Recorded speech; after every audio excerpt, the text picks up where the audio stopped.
السلام علیکم لسنرز، آئیے عنایت اللہ سچی کرائم سٹوریز کے سلسلے کی ایک نئی کہانی سنتے ہیں جس کا عنوان ہے جب میرا ایمان نیلام ہوا، اور اس کے مصنف ہیں الف ہے۔ تو آئیے شروع کرتے ہیں۔ رشوت کو ہم سب نے مل جل کر اس مقام پر پہنچا دیا ہے جہاں اس کا لین دین معیوب نہیں سمجھا جاتا، بلکہ یہ شک بھی ہونے لگا ہے جیسے رشوت کو سرکاری طور پر جائز قرار دے دیا گیا ہے۔ میں نے یہ بھی دیکھا ہے کہ محلے اور برادری میں عزت اسی کو حاصل ہوتی ہے جو حویلی یا کوٹھی کا مالک ہو، اور جس کے پاس دولت ہو۔ غریب یا متوسط طبقے کا آدمی کتنا ہی دانشمند اور مخلص کیوں نہ ہو، اس کی کوئی نہیں سنتا۔ اس کے مقابلے میں امیر آدمی سے لوگ مشورے لیتے اور اس کی بات مانتے ہیں۔ لوگ یہ بھی جانتے ہیں کہ اس شخص کی دولت حرام کی ہے، رشوت کی ہے یا دیگر ناجائز ذرائع سے چلی آ رہی ہے۔ میں اس سوچ میں غرق رہنے لگا ہوں کہ خدا کی لاٹھی جسے بے آواز کہتے ہیں کیوں حرکت میں نہیں آتی۔ میں بوڑھا ہو گیا ہوں، ایک بیٹا یاد آتا ہے، وہ زندہ ہوتا تو بڑھاپے کا سہارا بنتا۔ اب 2 بیٹیاں شادی شدہ ہیں۔ میرا گزارا چند ایک بچوں کی ٹیوشن پر چلتا ہے۔ اس مہنگائی میں اس آمدنی سے 2 وقت کی روٹی بھی میسر نہیں آتی۔ البتہ ضمیر پر کوئی بوجھ نہیں، مگر اب ضمیر اس سوال پر پریشان رہنے لگا ہے کہ خدا نے گناہ گاروں کو کھلی چھوٹ دے رکھی ہے اور مجھے ایک غلطی کی سزا اتنی سخت کیوں دی ہے۔ پاکستان سے پہلے میں اسکول ٹیچر ہوا کرتا تھا۔ ٹیچر اس وقت بھی غریبوں کی فہرست میں آتے تھے، لیکن اس پیشے کو لوگ عزت کی نگاہ سے دیکھتے تھے۔ میرے باپ کی عمر کے لوگ بھی احترام سے سلام کرتے تھے۔ کوئی ٹیچر کسی قسم کی جھک نہیں مارتا تھا۔ طلباء اپنے استادوں کو پیر اور مرشد سمجھتے تھے۔ پرچوں میں سفارشی نمبر دینے کی کبھی کسی نے نہیں سوچی تھی۔ جنگ عظیم کے اثرات نازل ہوئے تو مہنگائی بڑھ گئی۔ اس سے بعض استادوں نے مجبور ہو کر ٹیوشن کا کاروبار شروع کر دیا تھا، لیکن آج کل کی طرح وہ ایسی سودے بازی نہیں کرتے تھے کہ جو کسی استاد کے پاس ٹیوشن رکھے گا اسے وہ استاد پاس بھی کرا دے گا، لڑکا خواہ کتنا ہی نالائق کیوں نہ ہو۔ آج کل آپ نے ٹیوشن پڑھانے والے پرائیویٹ اداروں کے اشتہار اور بورڈ دیکھے ہوں گے جن پر یہ الفاظ لکھے ہوتے ہیں: پاس کرانے کی گارنٹی۔ پاکستان میں آ کر تعلیم کا جو حشر ہوا وہ آپ کے سامنے ہی ہے، اور یہ تباہی آزادی کے فوراً بعد شروع ہو گئی تھی۔ آج کل آپ جعلی ڈگریوں اور سندوں کے کاروبار اور اس میں گرفتاری کی خبریں بھی سن چکے ہوں گے۔ خیر، یہ تو ایک لا ینال مسئلہ ہے، اس پر ہم جتنی بھی بات کریں وہ ناکافی ہوگی۔ تو آئیے اپنی کہانی آپ کو سناتا ہوں جس کا تعلیم سے اتنا زیادہ لینا دینا نہیں ہے۔ میری شادی آزادی سے پہلے ہو گئی تھی اور میں اپنی بیوی کی پسند کا خاوند نہیں تھا۔ مجھ میں سب سے بڑا نقص یہ تھا کہ میں غریب تھا اور میری بیوی کھاتے پیتے گھرانے کی لڑکی تھی۔ ایسا جوڑ شاید کبھی نہ ملتا، لیکن برادری اور قریبی رشتہ داریوں کی زنجیروں نے ہمیں جکڑ لیا۔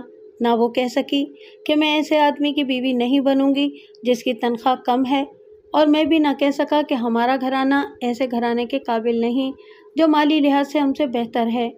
دونوں خاندانوں میں چونکہ پہلے سے رشتے ناطے دے دیے گئے تھے، اس لیے میرا رشتہ اس لڑکی کے ساتھ رواج اور پابندیوں کے تحت از خود ہی طے ہو گیا۔ میرے والد صاحب مرحوم پاکستان سے پہلے فوج میں حوالدار کلرک تھے۔ ان کی پنشن بہت ہی کم تھی۔ پنشن پر آ کر انہوں نے چھوٹی سی دکان کھول لی تھی اور میں اسکول ٹیچر تھا۔ میرا ایک بھائی مجھ سے چھوٹا تھا جو میری شادی کے وقت 8ویں جماعت میں پڑھتا تھا۔ ایک بہن کی شادی ہونے والی تھی، دوسری اس سے 2-3 سال چھوٹی تھی۔ میری والدہ بھی تھیں۔ میری بیوی نے میرے ساتھ بدسلوکی نہیں کی اور یہ بھی زبان پر نہ لائی کہ اسے ہمارا گھر یا میں پسند نہیں، لیکن اس کا انداز بتاتا تھا کہ وہ خوش نہیں۔ میں اور میرے والد صاحب پیٹ باندھ کر پیسہ بچاتے تھے اور بہن کے جہیز کی کوئی چیز بنا لیتے تھے۔ چھوٹے بھائی کو چونکہ میں نے اپنے اسکول میں داخل کرا رکھا تھا، اس لیے اس کی فیس معاف تھی۔ ہیڈ ماسٹر کو میری مالی مجبوریوں کا علم تھا۔ میں ابھی شادی نہیں کرنا چاہتا تھا کیونکہ بہن کا بوجھ ہمارے کندھوں پر تھا، لیکن والدین اس میں اپنی بے عزتی سمجھتے تھے کہ بیٹا جوان ہو، برسر روزگار ہو اور اس کی شادی نہ ہو۔ میری والدہ کہا کرتی تھیں کہ لوگ کہیں گے کہ برادری میں انہیں کوئی بیٹی نہیں دیتا۔ ادھر بیٹی والے زور دیتے تھے کہ جواب دو یا جلدی کرو، جوان بیٹی کو گھر میں بٹھانا ٹھیک نہیں۔ یہ میرا خدا ہی بہتر جانتا ہے کہ میں نے شادی کس طرح کی تھی۔ اگر کوئی میرے حالات دیکھتا اور میری سنتا تو ہم نکاح خواں اور 2 گواہوں کو بلا کر نکاح پڑھا لیتے، مگر لڑکی والوں نے کہا کہ بارات تھوڑی نہ ہو، ان کی حیثیت کے مطابق یعنی کہ زیادہ ہو۔ برادری تھوڑی تو نہیں تھی، بارات 120 آدمیوں اور 20 عورتوں کی ہو گئی۔ مجھے معلوم نہیں کہ ولیمے کی رسم کس نے شروع کی تھی۔ برادری کو اپنے گھرانوں اور اپنے افراد کے ساتھ کوئی ہمدردی نہیں ہوتی۔ ہمارے گھر کی حالت سبھی جانتے تھے۔ کسی ایک نے بھی نہ کہا کہ ولیمے کی عیاشی نہ کرنا ورنہ رگڑے جاؤ گے۔ سب یہ توقع لگائے بیٹھے تھے کہ میں گج وج کر ولیمہ دوں گا۔ برادری کے بزرگوں نے مجھ سے پوچھے بغیر مجھے مہمانوں کی فہرست دے دی اور یہ بھی بتایا کہ کھانے میں کیا کیا ہو۔ ہم نے ولیمہ بھی دیا، مکان نہیں بیچا، باقی کوئی کسر نہ رہی۔ ماں نے اپنے وقتوں کے خالص سونے کے زیورات رکھے ہوئے تھے، وہ سب فروخت ہو گئے۔ ادھر ادھر سے اتنا قرض لیا کہ ہم خود فروخت ہو گئے۔ ابھی بہن کی شادی ہونے والی تھی۔ میری والدہ بہت خوش تھیں کہ برادری میں ناک رہ گئی ہے اور لوگ کہتے ہیں کہ ہم کسی سے پیچھے نہیں رہے۔ برادری کے چودھریوں جیسی شادی کی ہے، مگر ہم بہت پیچھے چلے گئے تھے۔ ضرورت بچت کی تھی، مگر ہم باقی عمر کے لیے قرضوں میں بندھ گئے۔ میں نے اپنی دلہن کو زندگی کی رفیقہ اور دکھ سکھ کی شریک سمجھ کر صاف گوئی سے بتا دیا کہ ہماری مالی حالت کیا ہو گئی ہے۔ اس نے سرد مہری سے کہا، آج کل ماسٹر گھروں میں لڑکوں کو پڑھاتے ہیں، آپ بھی کچھ لڑکے جمع کر لیں۔ میں نے کہا کہ قرض زیادہ ہے، تو اس نے کہا، میں اپنا زیور تو آپ کو دے نہیں سکتی، مکان بیچ ڈالیں۔ اس کا لہجہ طنزیہ نہیں تھا، لیکن میں نے یہ جان لیا کہ وہ رفیقہ حیات تو بنا دی گئی ہے، لیکن میرے دکھ سکھ کی شریک بننے کے لیے تیار نہیں۔ اس کے بعد میں نے اسے اپنی مالی حالت نہ بتائی۔ میں نے یہ بھی محسوس کر لیا کہ اسے میرے ساتھ جذباتی لگاؤ بھی نہیں۔ پہلے تو اپنے آپ کو یہ دھوکہ دیا کہ اس کی عادت ہی ایسی ہوگی۔ پردہ نشین لڑکیاں عموماً گھٹی گھٹی سی ہوتی ہیں اور خاوندوں کے ساتھ بے تکلف ہونے سے بھی جھیپتی ہیں۔ میں نے اپنے آپ سے یہ بھی کہا کہ لڑکی ابھی نوجوان ہے، کھاتے پیتے گھرانے سے آئی ہے، اس لیے ابھی ان تلخیوں کو قبول نہیں کر رہی جن سے مجھے واسطہ آ پڑا ہے۔ میں نے یہ فیصلہ کیا کہ آئندہ اسے ایسی تلخ باتوں سے پریشان نہیں کروں گا۔ تھوڑے ہی عرصے کے بعد گھر میں وہی بدمزگی پیدا ہو گئی جس سے ہمارے گھروں میں رونق رہتی ہے۔ یہ تھا ساس بہو کا آئے دن کا جھگڑا۔ میں نے 2 لڑکوں کی ٹیوشن کر لی تھی، ان کے گھر میں جا کر پڑھانا ہوتا تھا۔ اجرت کل 60 روپے تھی۔ سارا دن اسکول میں پڑھانا، پھر ایک لڑکے کے گھر، اس کے بعد دوسرے کے گھر جانا۔ شام کو دماغ تھکن سے بیکار ہو چکا ہوتا تھا۔ میں گھر میں سکون اور ذہنی آسودگی حاصل کرنے کی امید لے کر داخل ہوتا تھا، مگر وہاں بیوی کے ماتھے پر شکنیں ہوتی تھیں۔ ماں کا منہ سوجا ہوا ہوتا تھا اور میری دونوں بہنیں پریشان اور اداس نظر آتی تھیں۔ والد صاحب تھکے ہارے الگ پڑے ہوئے ہوتے تھے۔ گھر کی فضا کو اس حالت میں دیکھ کر میری بھوک ماری جاتی تھی۔ پھر اذیت کا اگلا دور شروع ہوتا تھا۔ ماں کی یہ کوشش کہ میں اس کے پاس بیٹھوں اور اس کی سنوں، وہ میری ماں تھی، میں پہلے اسی کی سنتا تھا۔ وہ مظلوم بن کر سناتی تھی کہ میری بیوی اس کی عزت نہیں کرتی اور گھر کے کام کاج میں بھی دلچسپی نہیں لیتی۔ یہ الزام ثابت کرنے کے لیے وہ 3-4 واقعات یا باتیں سنا دیتی تھی۔ میں اسی کو سچا سمجھ کر اٹھتا اور اپنی بیوی کے پاس جا بیٹھتا۔ بیشتر اس کے کہ میں اسے کچھ کہتا وہ منہ بسول لیتی، خاموشی سے ناراضگی کا اظہار کرتی اور میں اسی سے پریشان ہو جاتا۔ کئی بار پوچھنے اور منانے کے بعد وہ ماں سے بالکل الٹ کہانی سنا دیتی۔ بعض اوقات رو بھی پڑتی۔ میری وہ بہن جس کی شادی ہونے والی تھی مجھے بتا دیتی کہ بات اتنی سنگین نہیں تھی جتنی امی اور بھابھی نے سنائی ہے، بات بالکل معمولی سی تھی۔ ملک میں آزادی کے مارکے زور و شور سے لڑے جا رہے تھے۔ پاکستان کے ایشو پر قوم نے الیکشن لڑا تو اسکول کی حاضری کم ہو گئی تھی، خصوصاً 9ویں 10ویں جماعت کے طلباء پولنگ اسٹیشنوں پر چلے جاتے اور مختلف کام سنبھال لیتے۔ میرا خون کھولتا رہتا، لیکن میں گھر کے مارکوں میں الجھا رہتا تھا یا ٹیوشنیں پڑھانے میں مصروف رہتا۔ پاکستان ماری سے وجود میں آ گیا۔ میں قوم کی مسرتوں میں برابر کا شریک تھا۔ حقیقت یہ ہے کہ پاکستان کی جتنی خوشی مجھے ہوئی